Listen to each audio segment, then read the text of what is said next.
¿Qué tal? ¿Cómo están? Buen día, yo soy el doctor Daniel Sánchez Arreola. Soy médico especialista en medicina de urgencias y soy el actual presidente de la Sociedad Mexicana de Medicina de Emergencias. Antes de iniciar, quisiera agradecer profundamente la invitación a la Subdirección de Docencia e Investigación del Hospital Irma de Lourdes Sanetatus por esta invitación para estar con ustedes el día de hoy. Y bueno, primero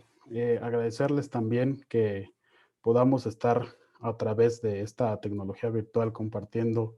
una sesión entre países, México y Panamá, lo cual a nosotros como sociedad mexicana nos da mucho gusto y agradecemos mucho el poder estar con ustedes y platicar pues el día de hoy de este tema que me han solicitado, que es comentarles un poco acerca de la experiencia de cómo vivimos o estamos viviendo todavía esta pandemia por COVID-19 en nuestro país, en México, desde la perspectiva de los médicos especialistas en medicina de urgencias y bueno, pues también desde esta sociedad mexicana a la cual nosotros pertenecemos en este momento. Así que bueno, voy a platicarles un poco acerca de la experiencia de cómo vivimos desde que inició la pandemia por COVID-19 en nuestro país, cuáles han sido los retos, las áreas de oportunidad y todas aquellas experiencias que hemos vivido tanto como especialistas en medicina de urgencias, pero también como país en general, que nos han dejado sin duda una gran cantidad de enseñanzas, pero que también además nos ha permitido ver una gran cantidad de áreas de oportunidad en la cual podemos mejorar para la atención de nuestros pacientes en el futuro. Y bueno, pues mi intención no es platicarles a ustedes los antecedentes a nivel mundial de cómo surgió el COVID-19, porque esto seguramente ustedes, al igual que nosotros, fuimos testigos de cómo inició y lo tienen muy bien presente. Efectivamente, como dice aquí, el 31 de diciembre del año 2019, el mundo se despierta con una noticia que es la presencia de diferentes casos en una provincia en Wuhan, en China, de casos que estaban presentando los pobladores de ese lugar y que se debía a una patología que estaba ocasionando síndrome de insuficiencia respiratoria aguda, que comenzaba de manera inicial como pues una infección de vías respiratorias y que desafortunadamente al paso de los días, pues esto se iba transformando hasta que los hospitales de esa localidad se fueron llenando de pacientes con síntomas respiratorios, algunos leves, otros muy graves, que necesitaron de ventilación mecánica. Y bueno, así fue la evolución que ustedes conocen también, de tal manera que pues para el mes de enero del año 2020, por primera vez se obtiene la secuencia de este virus, que era el virus SARS-CoV-2, el cual en ese momento se identificó como el agente patógeno principal de este síndrome de insuficiencia respiratoria aguda,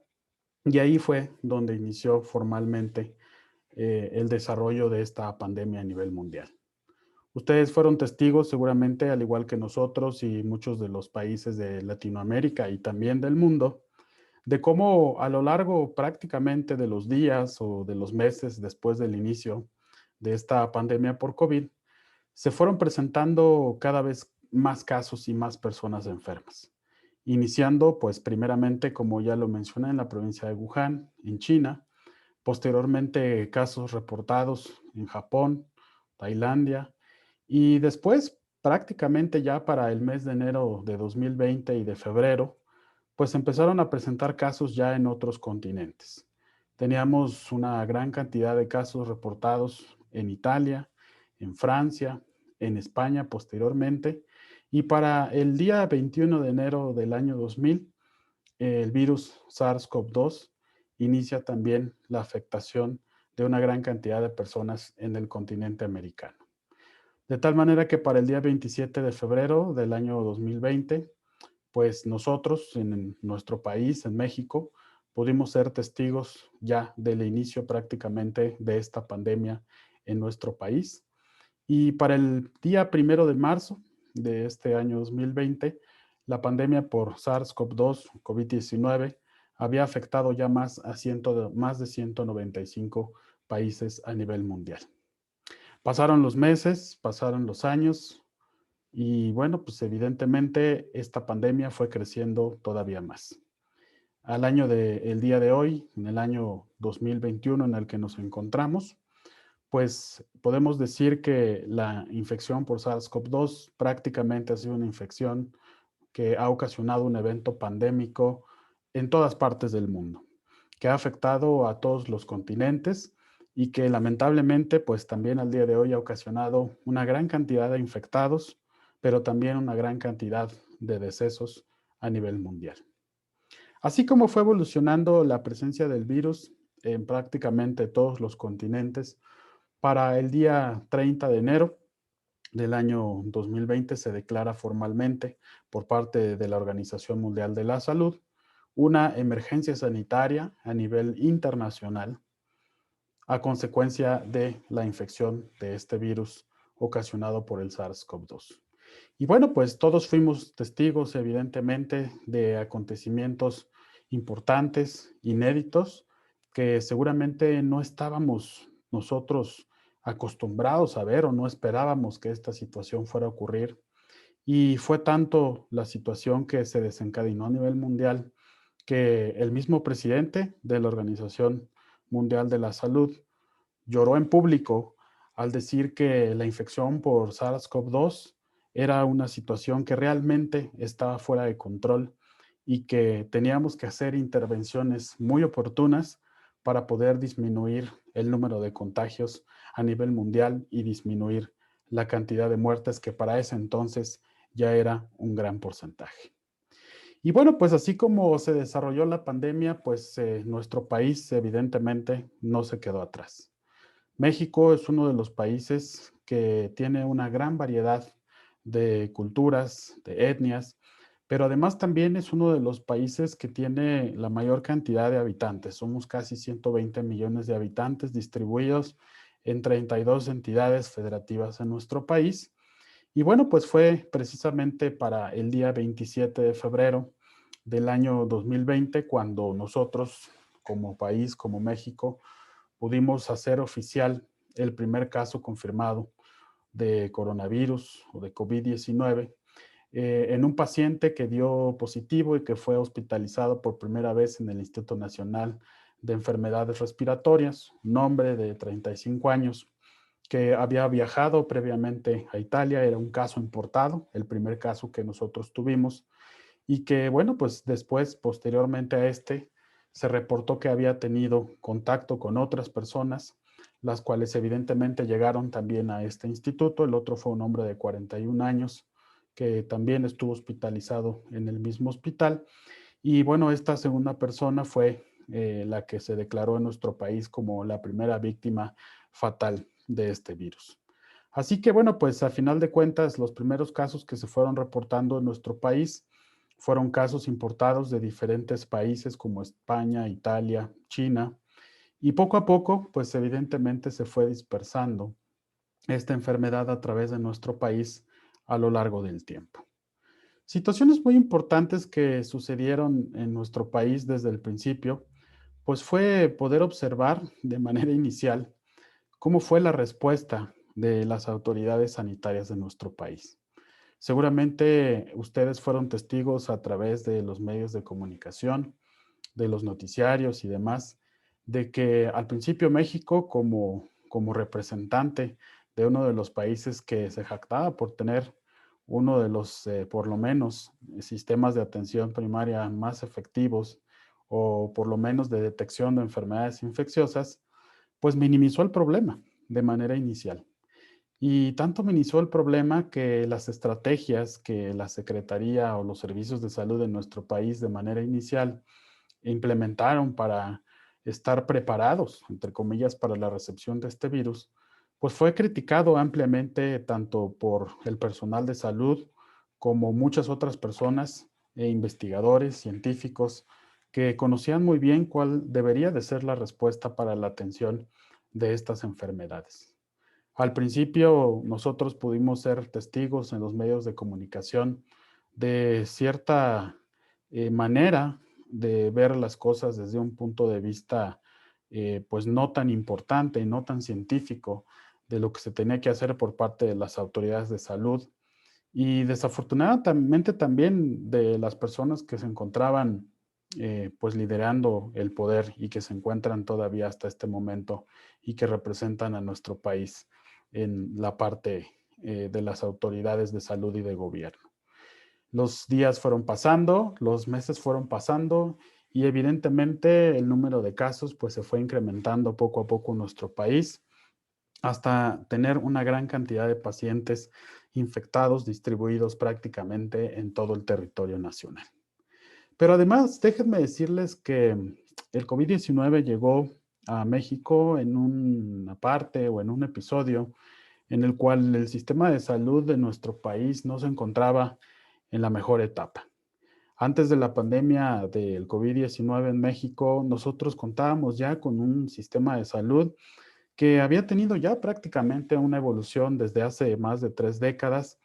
pero que lamentablemente antes de tener pacientes infectados por COVID ya era un sistema de salud subdividido y que además se encontraba colapsado por la atención de una gran cantidad de pacientes con enfermedades crónicas que hoy siguen siendo las principales causas de mortalidad en nuestro país. Y bueno, pues esto ha sido un caso muy peculiar y espero que evidentemente no solamente sea algo en México, porque es una situación que afecta no nada más a nuestro país, sino a todo el mundo. Pero México tiene una característica muy especial que es una incidencia muy alta en enfermedades crónicas.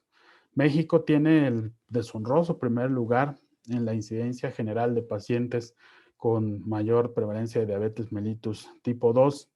y bueno, pues más del 50% de los mexicanos desde antes de la llegada de esta pandemia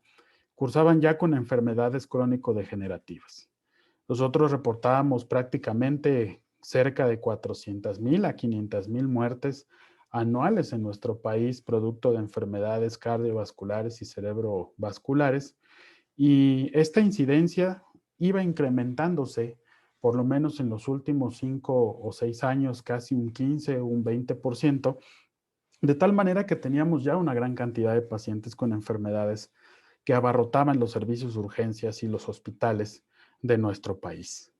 3 factores de riesgo muy importantes que fueron identificados en las últimas encuestas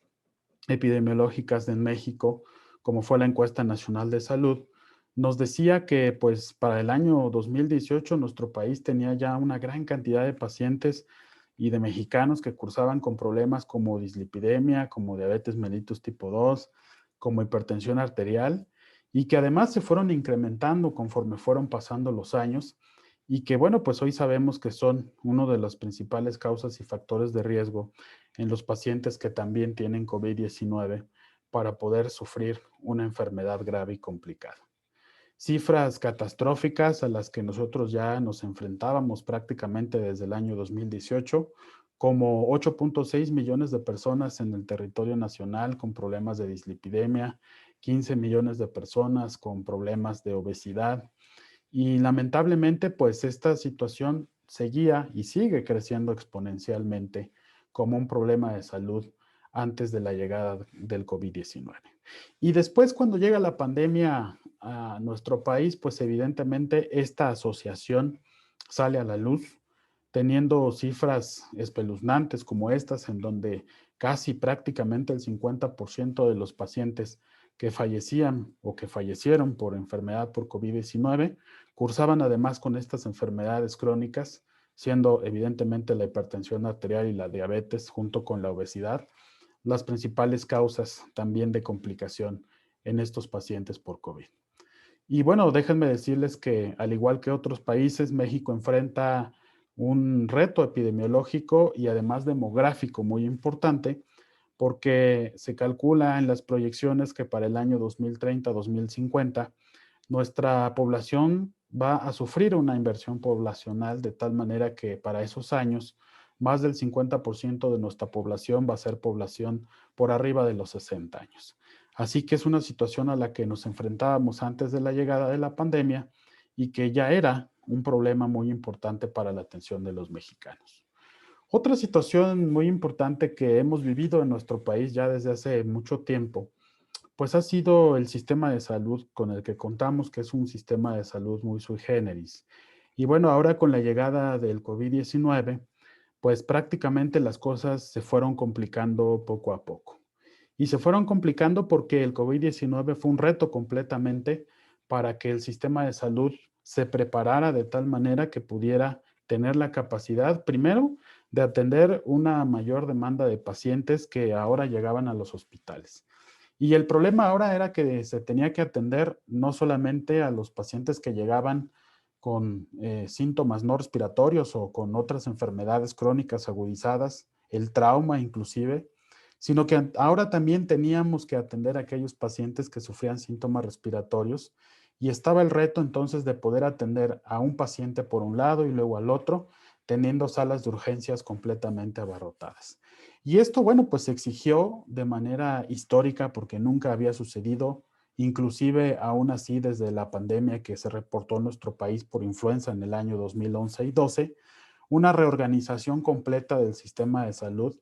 para poder evitar la propagación, pero además para poder hacer la atención oportuna y la clasificación de una gran cantidad de pacientes que llegaron a nuestros hospitales. Así que durante los primeros 6 a 7 meses de esta pandemia, desde que llegó a nuestro país, hubo un incremento significativo en la demanda de atenciones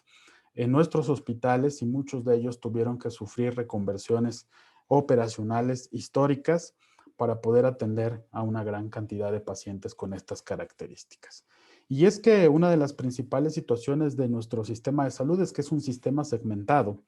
en donde gran cantidad de las atenciones hoy en día todavía dependen de la condición laboral de un paciente más que de su situación clínica. De tal manera que si un paciente tiene derechohabiencia solamente a un sistema de salud, pues ese paciente puede ser atendido solo en un grupo de hospitales y aunque algunos de ellos no cuenten con los recursos necesarios para poderle dar atención, es una situación que ha recalcado que no siempre existe la capacidad instalada en todos los hospitales para poder atender estas enfermedades. En el ámbito de las urgencias, la llegada de la pandemia también fue catastrófica. Nosotros estábamos como país a nivel nacional reportando prácticamente casi 12 millones de llamadas al sistema de atención de llamadas de emergencia 911, el cual se fundó por primera vez en el año 2017. Y bueno, cuando empezaron a reportarse los casos por infección por COVID-19, los sistemas de emergencias, no solamente en las ciudades más grandes como Guadalajara, Ciudad de México, Monterrey, empezaron a colapsarse prácticamente. Se tuvieron que adaptar una gran cantidad de protocolos, primero para que se pudiera hacer un interrogatorio a las personas que llamaban por teléfono para reportar o para solicitar la atención médica de un paciente con síntomas respiratorios. Recordarles que al principio de la pandemia las definiciones operacionales estaban muy bien marcadas y se sabía que un caso sospechoso era aquel paciente que había viajado a un lugar en donde se sabía que existía el riesgo de poderse contagiar, pero que al paso de prácticamente los días, los meses, en este momento, cuando ya teníamos un sistema de salud colapsado, toda persona que tuviera síntomas respiratorios era un caso sospechoso hasta no demostrar lo contrario. Así que se tomaron medidas muy importantes para que el personal de emergencias pudiera por lo menos conocer que se iba a enfrentar a un paciente con síntomas respiratorios. Sin embargo, también esta situación puso al descubierto que la capacidad de respuesta que tenía nuestro país con el número de ambulancias, con los servicios de emergencias, no era la más adecuada, que no teníamos sistemas prehospitalarios que se encontraban homologados en todos los estados o las entidades de nuestro país y esto evidentemente ocasionó un colapso, un gran número de llamadas a nivel nacional y evidentemente esto también causó que estos protocolos tuvieran que cambiar constantemente para poder atender la mayor cantidad de personas con síntomas respiratorios y poderlos encauzar a un hospital. Y en los hospitales, pues esta escena como la que están viendo ustedes aquí, son escenas que observamos diariamente, prácticamente durante más de 6 o 7 meses. Una gran cantidad de pacientes llegando a los hospitales en estos encapsulados, con el personal prehospitalario cubiertos con sus equipos de protección y una gran cantidad de pacientes que ya se encontraban dentro de los hospitales con un número de camas saturado completamente, en donde desafortunadamente los pacientes seguían llegando y además seguían llegando también las otras urgencias, el trauma, los pacientes víctimas de enfermedades crónicas, etcétera, que al mismo tiempo necesitaban una atención en los hospitales y que lamentablemente ocasionaron escenas como la que están viendo ustedes aquí, con una sobrepoblación muy importante en los servicios de urgencias, aún en los hospitales de segundo o tercer nivel y en los institutos de salud. Situaciones también como el tener pacientes esperando una cama de un hospital durante 4, 5 o 6 horas y también situaciones tan lamentables como poder vivir el deceso de muchos pacientes que ni siquiera pudieron llegar al hospital porque fallecían en su casa, en la calle, o muchos de ellos llegaban en una situación crítica al hospital y ya no podíamos hacer mucho. La reconversión que nuestro sistema de salud sufrió fue una reconversión histórica.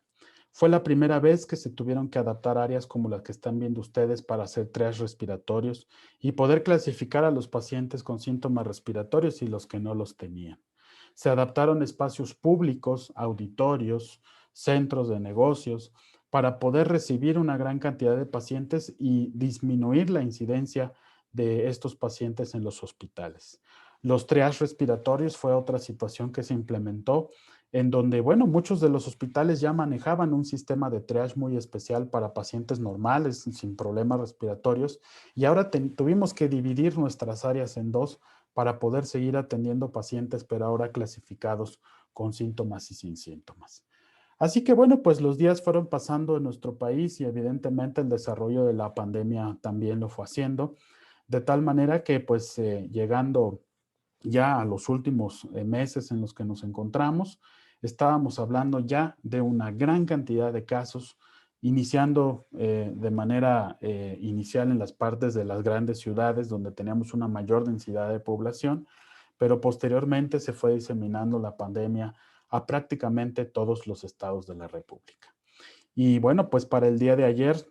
tenemos cifras muy importantes como la que están viendo ustedes aquí, con más de 2.193.000 casos acumulados ya de pacientes infectados y lamentablemente pues más de 197.200.000 muertos prácticamente que han sido producto de esta enfermedad. Al día de ayer y ahora estamos viviendo un leve descenso ya en la curva de infecciones. Nos encontrábamos con un porcentaje de 26% de camas con ventilador y 22 generales solo en la Ciudad de México. Sin embargo, a pesar de esto, pues todavía tenemos una gran cantidad de pacientes que siguen llegando a los hospitales con síntomas respiratorios.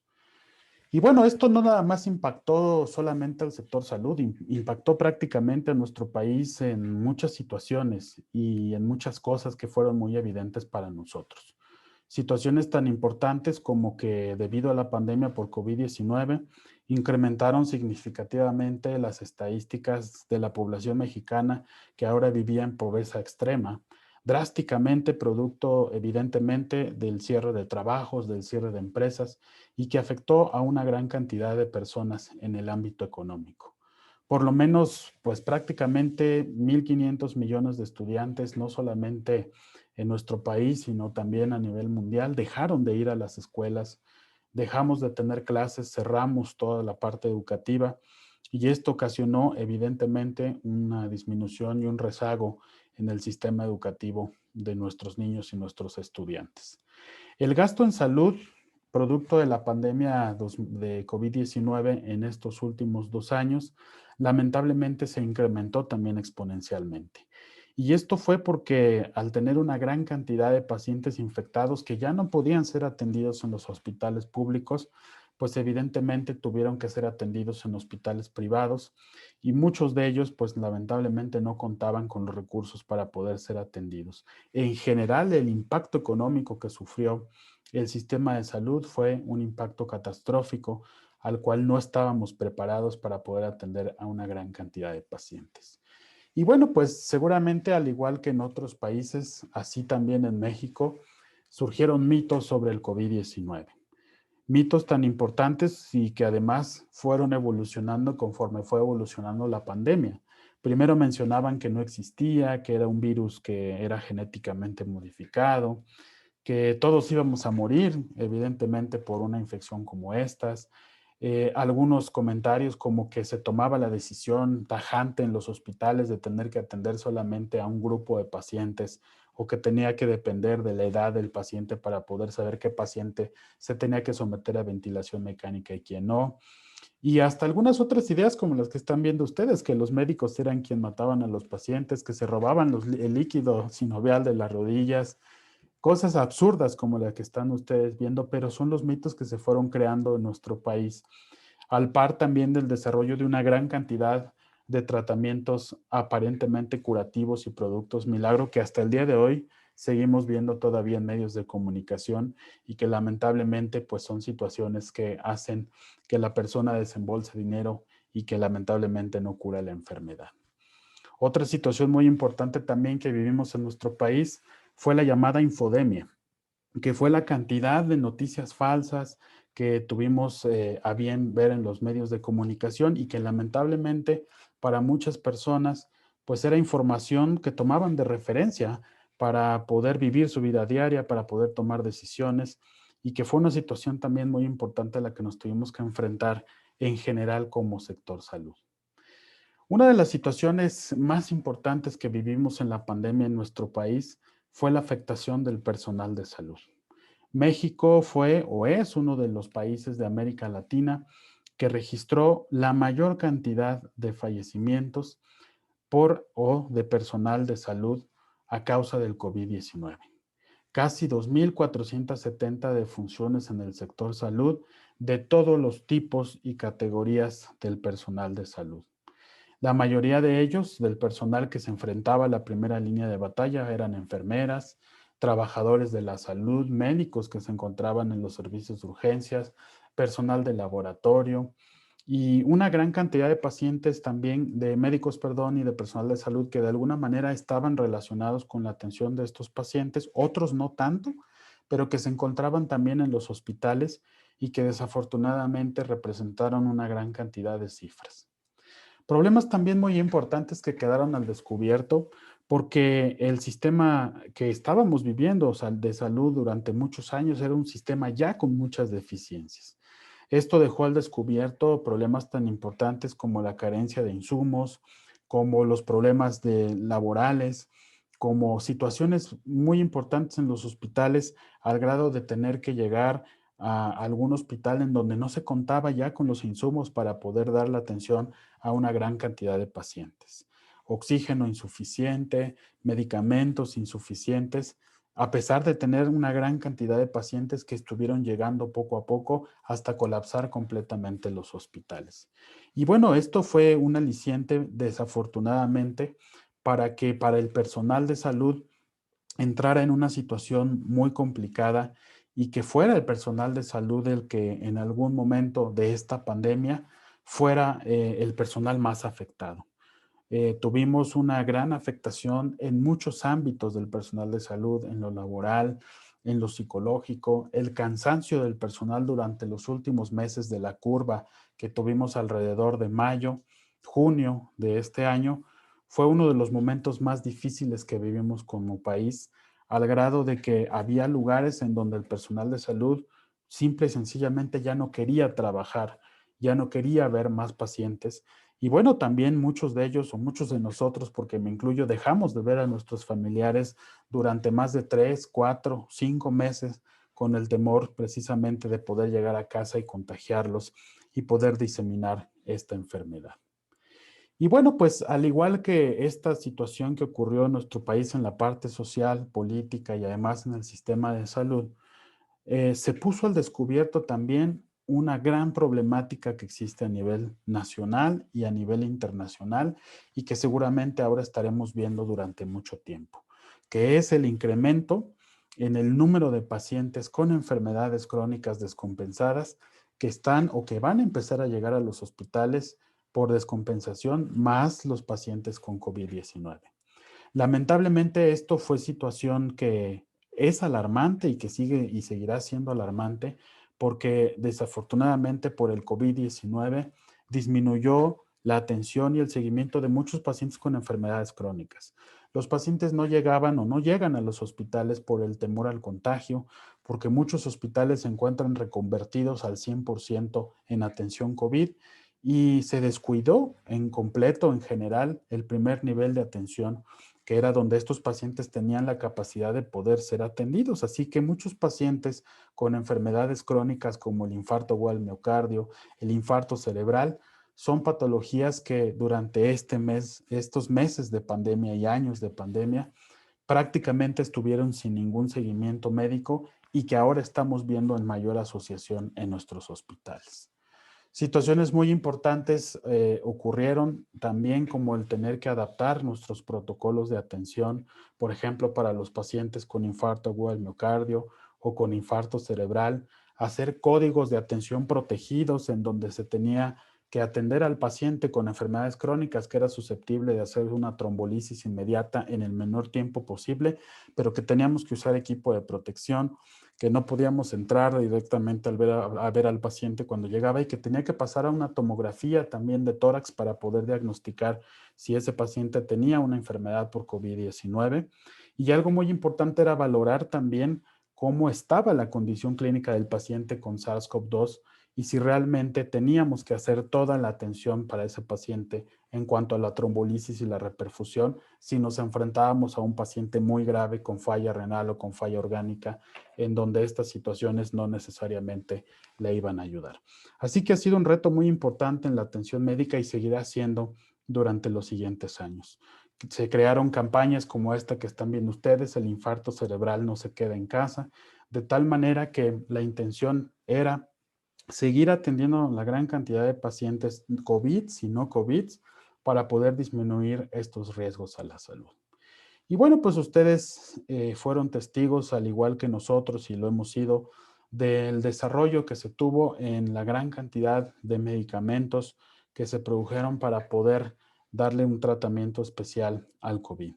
Lo que sí sabemos es que la mayoría hoy en día de estos tratamientos han sido tratamientos, muchos de ellos que se encuentran todavía en ensayos clínicos, algunos con buenos resultados, otros no tanto, otros que de manera inicial se ocuparon y salieron completamente fuera del mercado, algunos que se encuentran en fases de investigación, pero la realidad es que hoy al día podemos decir que no existe un tratamiento médico específico que podamos utilizar para poder curar al 100% a estos pacientes, y esta es una situación a nivel global. Sabemos que las medidas de soporte todavía son medidas que tenemos que hacer en todos los pacientes dependiendo de su grado de gravedad, y evidentemente todas las acciones que se tengan que hacer para mejorar la progresión, para evitar la progresión de la insuficiencia respiratoria en estos pacientes que desarrollan neumonía o que desarrollan falla orgánica, y también disminuir el número de contagios. Así que bueno, siguieron una gran cantidad de medicamentos y fármacos que hasta el día de hoy muchos de ellos son utilizados ya en ensayos. México tiene actualmente 7 ensayos clínicos con el desarrollo de muchos de estos medicamentos, como el Remdesivir o el Tocilizumab, que además, bueno, se necesitan todavía un tiempo determinado y una gran cantidad de pacientes para poder llegar a resultados esperados. Estamos prácticamente pues ya a algunos días, unos 60, 90 días, que se inició por primera vez ya en nuestro país la vacunación contra el COVID-19, aspecto que también ha sido de mucho comentario en nuestro país y que ha tenido una gran polémica en México y en todos sus estados. En este momento se encuentra inmunizado alrededor del 40% del personal de la salud. Una gran cantidad de profesionales de la salud todavía no reciben la primera dosis de vacuna. Y bueno, pues algunas situaciones sociales y políticas de nuestro país han hecho que se vacune a cierto o determinado grupo social de la población y que todavía estén en espera una gran cantidad de personal de la salud. Así que bueno, han sido situaciones difíciles a las que también nos hemos enfrentado y que estamos viviendo actualmente, porque prácticamente el porcentaje total de población que tenemos vacunado hasta este momento pues no llega al 10% de la población total de nuestro país. Así que es un reto muy importante que las autoridades de salud tienen que enfrentar para evitar esta pandemia. Y bueno, pues estas han sido las experiencias que nosotros como país vivimos durante el desarrollo de esta pandemia, pero también nos quedan claras muchas cosas. Nos quedan claro que a pesar de haber tenido momentos difíciles, momentos de sufrimiento, de haber perdido compañeros, profesionales, amigos que lamentablemente se infectaron por COVID y que ya no pudieron seguir trabajando, también fue una situación que nos permitió abrir los ojos para poder saber hacia qué nos estábamos enfrentando y cómo teníamos que evolucionar como personas y como profesionales de la salud. Situaciones muy importantes como identificar la importancia del personal de la salud para poder estar listo y preparado mental y psicológicamente para la atención de estos pacientes. Cada que teníamos un caso de éxito en donde una persona muy grave salía del hospital, son y siguen siendo situaciones de alegría para el personal de la salud y que de alguna manera pues los alienta para poder seguir trabajando. Tratamiento curativo pues no lo hay todavía. Todavía tenemos dudas de por qué el virus SARS-CoV-2 afecta más a una persona que a otra. A veces también tenemos dudas de cuál es el pronóstico, por qué un paciente evoluciona de manera más tórpida, por qué otro paciente evoluciona de mejor manera. Y ahora, bueno, pues evidentemente con los cambios que ha tenido y las mutaciones de este virus, las cosas seguirán cambiando todavía más y será más difícil poder tener estas respuestas. Y algo que evidentemente tendremos que enfrentar para el futuro es saber cuánto tiempo existe de inmunidad aún de haber sido vacunados en las 2 ocasiones que se aplica la vacuna por esta enfermedad. Situaciones difíciles que no conocemos, pero que tendremos que ir viendo y respondiendo durante los siguientes años. Así que bueno, pues esto ha sido una lección muy importante para nosotros. Queríamos compartir esta experiencia que vivimos en nuestro país y nos ha dejado muchas cosas buenas y malas, pero nos ha hecho entender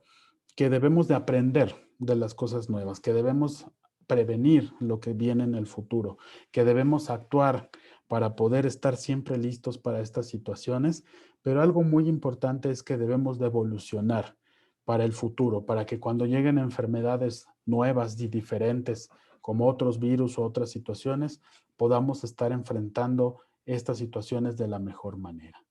Y bueno, ¿quién se iba a imaginar que un virus como el SARS-CoV-2 iba a paralizar al mundo entero?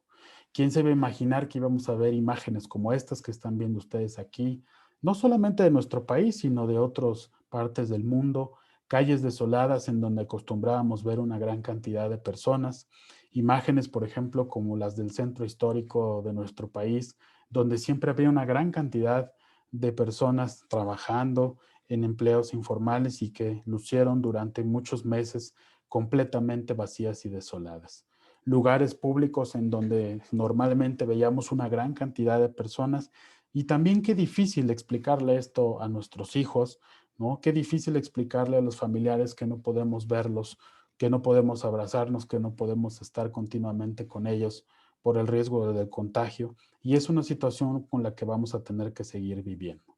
Cosas buenas, sí, por supuesto, y por eso estamos conectados el día de hoy. Pudimos ser testigos de cómo evolucionó la tecnología completamente, de cómo podíamos comunicarnos de un país a otro, de poder tener experiencias y compartirlas con otras colegas o con otras partes del mundo, poder estar en contacto por lo menos con alguien por medio de una pantalla y situaciones que seguirán habiendo para el futuro y que seguirán modificando la relación social que tendrán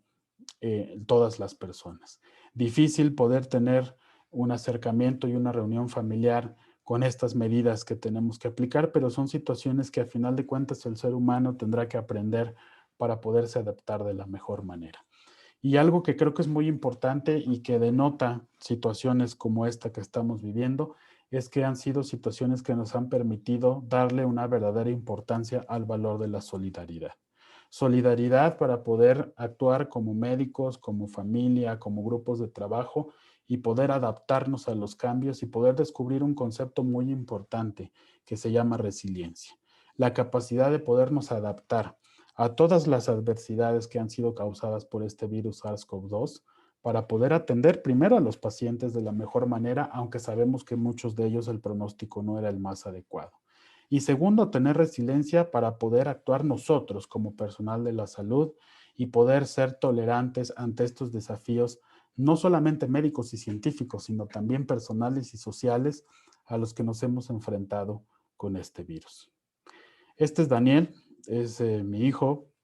y bueno, pues yo lo dejé de ver prácticamente durante 4 meses con el inicio de la pandemia y ha sido una de las cosas más complicadas. La pandemia lamentablemente no me permitió estar con él en su primer día del niño y en muchas otras cosas.